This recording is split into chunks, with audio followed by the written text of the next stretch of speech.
നമ്മൾ എവിടെയായിരുന്നാലും അനുഗ്രഹം നമ്മെ തേടി വരും.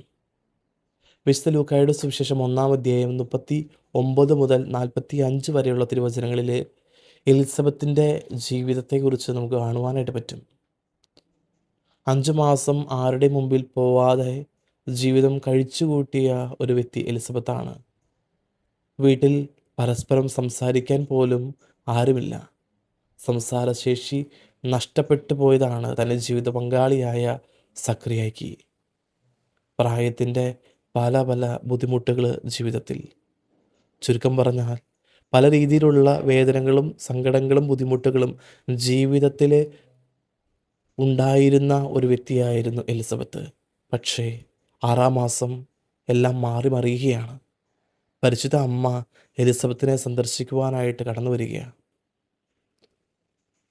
ലൂക്കായുടെ സുവിശേഷം 1-ാം അധ്യായം 41-ാമത്തെ തിരുവചനം ഇങ്ങനെ പറഞ്ഞു വയ്ക്കുന്നു: മറിയത്തിൻ്റെ അഭിവാദനം കേട്ടപ്പോൾ ശിശു കുതിച്ചു ചാടി, എലിസബത്ത് പരിശുദ്ധാത്മാവ് നിറഞ്ഞവളായെന്ന്.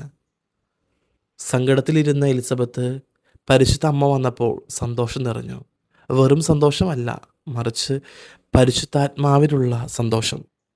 നമ്മുടെയൊക്കെ ജീവിതത്തിലെ അനുഗ്രഹം നമ്മെ തേടി വരും. നമ്മുടെ ഏറ്റവും വലിയ ബുദ്ധിമുട്ടുകൾ സമയത്ത് നമ്മെ സഹായിക്കുവാൻ ആരുമില്ല എന്നൊരു തോന്നൽ നമ്മുടെ ജീവിതത്തിൽ കടന്നു വരുന്ന നിമിഷത്തിൽ നമ്മെ സഹായിക്കാനായിട്ട് ഒരുപാട് വ്യക്തികളുണ്ടാവും. ദൈവം അയച്ച ദൈവത്തിൻ്റെ ദൂതന്മാരായി പലരും നമ്മുടെ മുമ്പിലേക്ക് പ്രത്യക്ഷപ്പെടും. അതുകൊണ്ട് ഇന്നത്തെ സുവിശേഷ ഭാഗം നമ്മുടെ മുമ്പിൽ പറഞ്ഞു വയ്ക്കുന്ന ഏറ്റവും വലിയ പാഠമുണ്ട്. ബുദ്ധിമുട്ടുകളിൽ, സങ്കടങ്ങളിൽ തളർന്നു പോകരുത്. സഹായിക്കാനായിട്ട് നമ്മുടെ അടുത്ത് കടന്നു വരാനായിട്ട് ദൈവം എപ്പോഴും ഉണ്ട്. ഒരു അനുഗ്രഹമായിട്ട് നമ്മുടെ കുടുംബത്തിൽ എന്നും ഉണ്ടാകും. അതുകൊണ്ട് പരിശുദ്ധ അമ്മയോടുള്ള സ്നേഹം നമുക്കെന്നും മുറുകെ പിടിക്കാം.